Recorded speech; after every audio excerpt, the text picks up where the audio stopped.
Hi julle, die derde kwartaal is lekker aan die gang en ek glo dat jy baie besig is en half in 'n versnelling is hier na die einde van die jaar se kant toe en ek weet julle is almal ouens wat baie hard werk om sommer baie goed te kan presteer sodat julle gelukkig is en julle ouers gelukkig is en julle sommer julle toekomsdrome nou al kan begin nadersleep. Maar, nou ja, dit is ook die jaar van belydenisaflegging. As jy deel van hierdie wonderlike proses is, dan hoop ek dat dit ook vir jou gaan waar word en dat dit gaan vir jou spesiaal wees. Nou, ek het 'n hele klompie lesse alreeds vir jou opgeneem. Dan is daar so 'n paar wat ek gelos het wat gaan oor die kerk en die belydenis van die kerk oor die algemeen en oor die doop en nagmaal en oor die kerkgeskiedenis, al daai dinge. So ek loop 'n bietjie daarby verby want met die kamp die 2de, 3de, 4de van Oktober hoop ek om daardie goed met jou te kan hanteer op 'n lekker praktiese wyse en so in afsondering en dit is nogal regtig vol gedruk, die sogenaamde G8 kursus. So, ons is by les 19 in my boek. Dit gaan oor die belewenis van God. Dan word oor verskillende spiritualiteite. In jou boek is dit op bladsy 193. Nou as jy nou deur daai les blaai, dan gaan jy by bladsy 198 gaan jy op 'n spiritualiteitsvraelys afkom. Nou, ek dink dis partykeer dalk beter dat jy voordat jy die les hanteer, die res van die les, jy hierdie vraelys gaan invul. So, dit gaan eintlik maar daaroor redelik maklik, so 'n paar bladsy, 'n klompie vrae of stellings wat gemaak word en dan moet jy dit bepunt. So as iets waar is van my, dan gee jy dit 'n 3. As dit gewoonlik waar is van my, gereeld, dan gee jy dit 'n 2. As dit af en toe waar is, soms waar is, dan gee jy dit 'n 1. As dit glad nie waar is nie, dan gee jy nou net 'n 0 daarvoor. So, by elke een hierdie vrae, byvoorbeeld ek soek gereeld na mense om my te kom help bid oor iets, dan as dit nou baie waar is, dan gaan jy nou daarvoor 'n 3 gee. As dit nou minder waar is of partykeer waar is, dan gee dit nou ander punte. Dan as jy nou aanblaai, as jy nou almal bepunt het al hierdie vrae, dan kry jy op bladsy 202 kry jy so 'n tabel waarin jy jou telling kan bereken. Nou daar's 49 vrae en dan tel jy dit nou van bo na onder, tel jy dit op en dan gaan jy sien rondom die spiritualiteite watter by jou die hoogste is, of dit by jou gaan oor verhoudings, oor intellektuele godsdiens, of dit gaan oor aanbiddingsgodsdiens, jou spiritualiteit, jou belewenis van God, of dit gaan oor take, en of dit gaan oor afsondering, baie ouens hou daarvan om in afsondering die Here te aanbid, en of dit gaan oor diens, en of dit gaan oor die natuur. En dan kan 'n mens op die volgende bladsy, kan jy ook sê wat is jou spiritualiteitsvoorkeur. En nou ja, dan begin die dagstukke nou inderdaad ook sommer net daar. Maar gaan maak 'n bietjie moeite met bladsy met hoofstuk 9, les 19 skies tog op bladsy 193. Maak moeite daarmee want ek dink baie keer dink 'n ou as jy jou godsdienst beleef op 'n ander manier as ander mense, dat jy so 'n bietjie van 'n freak is. Want jy kom saam met 'n klomp jong mense by mekaar en julle kuier by mekaar en dan julle staan byvoorbeeld in 'n kring by mekaar en dan dink jy, "Jo, maar kyk hoe beleef die ander ouens hulle godsdienst en ek beleef my godsdienst, my verhouding met die Here eintlik heeltemal anders. Ek beleef dit nie as ek rondom God gaan, dit dalk nie op dieselfde manier nie." En verstaan net, as dit oor spiritualiteit gaan, jou belewenis van God, dan gaan dit nie oor jou geloof nie, die geloofswaardes wat jy het nie. Dit gaan gewoon oor ons verskeidenheid van persoonlikhede wat saamhang met die gawes wat ons van die Here gekry het. As jy 1 Korintiërs 12 byvoorbeeld sou lees, dan lees jy van die gawes. En as jy Efesiërs 4 van vers 1 af, dan lees jy ook 'n klomp van die gawes. Maar tog so belangrik, of kom ons sê die verskeidenheid, in terme van oor hoe ons is, want ons is mos nie robotte nie, ons is mos verskillend, maar belangrik dat ons steeds binne dit alles 'n eenheid met die Here en 'n eenheid ook met mekaar sou kon beleef. So, partykeer, en ek gaan nou so 'n bietjie daaroor praat, oor hierdie verskillende spiritualiteite, sê wat dit eintlik is. En dan gaan jy dalk agterkom, dalk val jy min of meer hier of daar, maar as jy die vraelys eers ingevul het, dan gaan dit sommer dadelik vir jou bekend wees. En as dit belangrik is, dit gaan oor spiritualiteit, dat ons mekaar moet verdra. Ek onthou ek het altyd hierdie kampe gedoen, stranddienskampe gedoen, of ek het skoolverwisselingskampe gedoen, seweskampe en daai dinge. En as die kinders dan so by mekaar is en jy 200 graad sewes wat by mekaar is, die manier oor hoe hulle godsdienst beleef en hulle ervarings, die ouens wat partykeer een kant toe gaan, die ander ouens wat die hele tyd wil help en doenig wees, die ander ouens wat heeltyd op en af besig is om te spring as jy sing, so verskillend, die ouens wat mekaar opsoek, mekaar raak, daar is verskillend verskil in terme van die belewenis wat 'n mens het in terme van jou godsdienst. Dan beteken dit ons met mekaar verdra. En nou ja, dis belangrik dat ons nie ons spiritualiteit gebruik as 'n verskoning, dat geen van die ander eienskappe van ons waar is nie. Ons moet juis in verdraagsaamheid groei in alle areas in ons lewe. Nou, ek wil bietjie hierdie spiritualiteite wil ek graag sommer net eers vir jou noem en dan wil ek daarmee ietsie meer daaroor sê. Nou, die eerste een is 'n intellektuele spiritualiteit, die volgende een gaan oor individuele spiritualiteit, die derde gaan oor skepingsspiritualiteit, die volgende een gaan oor verhoudingsspiritualiteit, dan diensspiritualiteit, taakspiritualiteit, aanbiddingsspiritualiteit. Nou gaan dit nie oor snaakse dinge nie, dit gaan uiteindelik daaroor, oor jou verhouding met die Here, oor hoe jy God binne in jou eie lewe beleef, die aanbiddingsvorm wat deel van jou is, jou ervaring, die uitlewing van jou verhouding met God. Nou, as 'n mens praat oor verhoudingsspiritualiteit, dan is dit die mense wat God ervaar en dien, deur saam met ander mense te wees, soos wanneer hulle saam met ander aanbid, kamp of Bybelstudie hou. Ek weet nie wie van julle is en wat mal is oor kampe nie. Nou ek hoop daai naweek van die 2de, 3de, 4de Oktober vir jou 'n realiteit gaan wees volledig, wat vir jou absoluut wonderlik gaan wees, en dat jy ook daar iets van die nabyheid en beleef van die Here ook sommer so tussen die ander. Maar party ouens gaan nog steeds verkies om half 'n bietjie een kant toe te gaan. So, maar dit is verhoudingsspiritualiteit. Mal daaroor om dalk in Bybelstudie groepe en ander groepe met mekaar te wees. Die volgende een gaan oor intellektuele spiritualiteit. Met ander woorde, dis die ouens wat alles wil uitredeneer.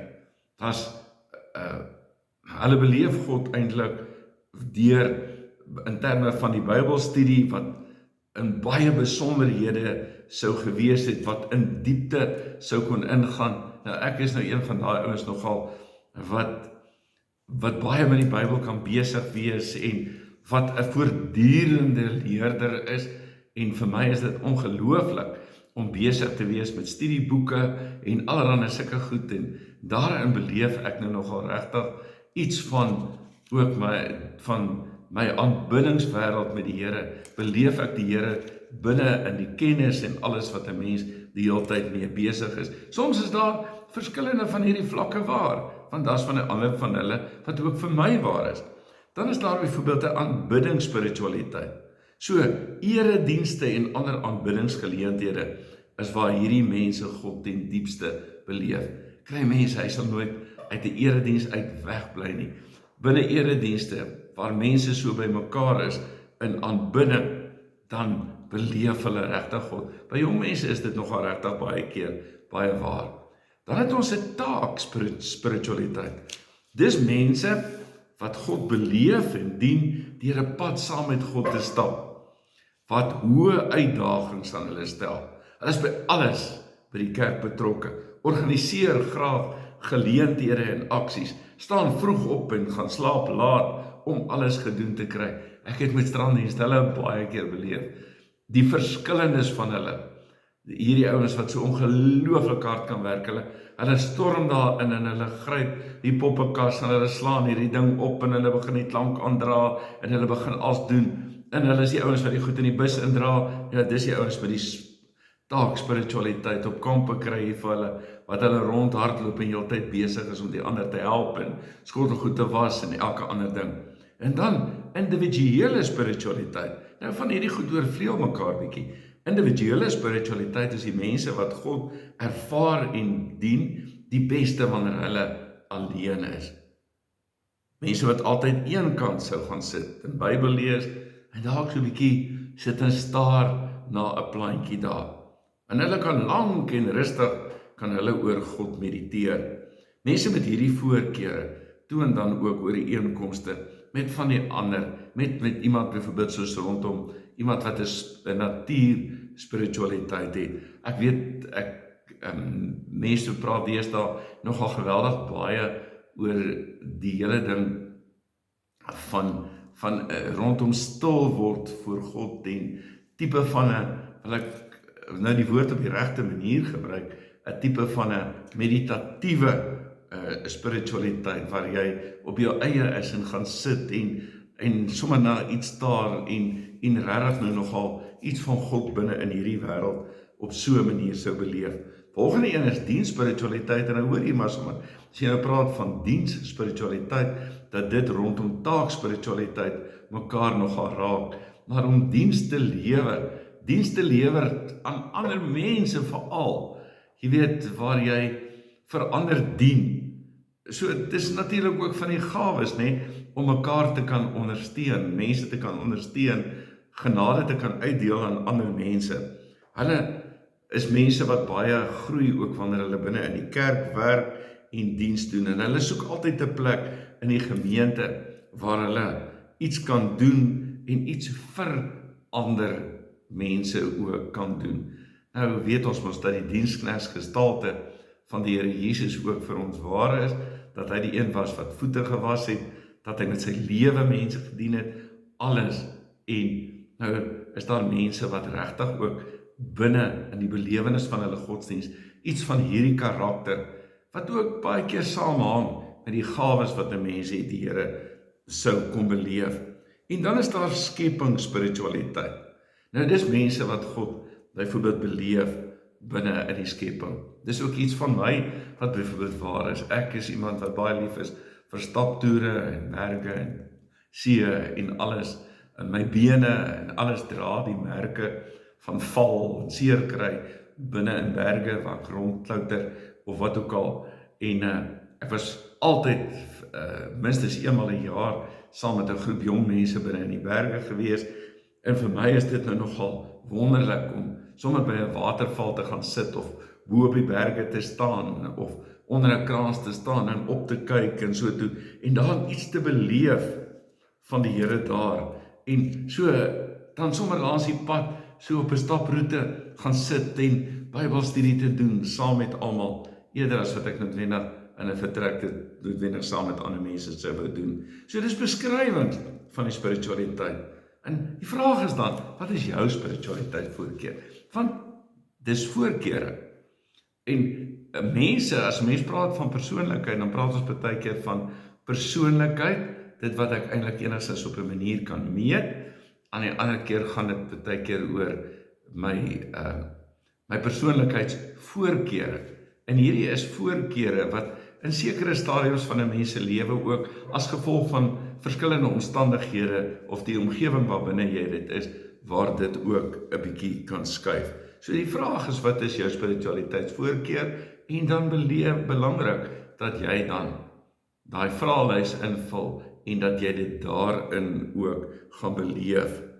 En dan is dit tog belangrik om te verstaan dat my spiritualiteit nie uiteindelik deur mekaar moet raak met my geloofsbeginsels nie, want my geloofsbeginsels, my spiritualiteit het te doen met my belewenis van God binne in die omgewing, my ervaring, die plek waar ek God die lekkerste dien, waar dit vir my heerlik is om in die teenwoordigheid van God te wees en ek God beleef.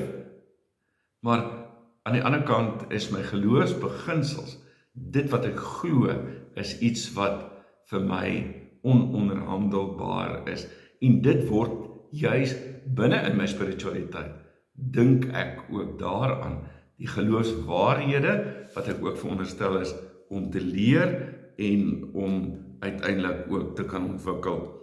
Want ons kry baie keer godsdienstgroepe, wat in groepe saamtrek, en hulle van die wêreld afsonder, en later selfs massa selfmoord pleeg.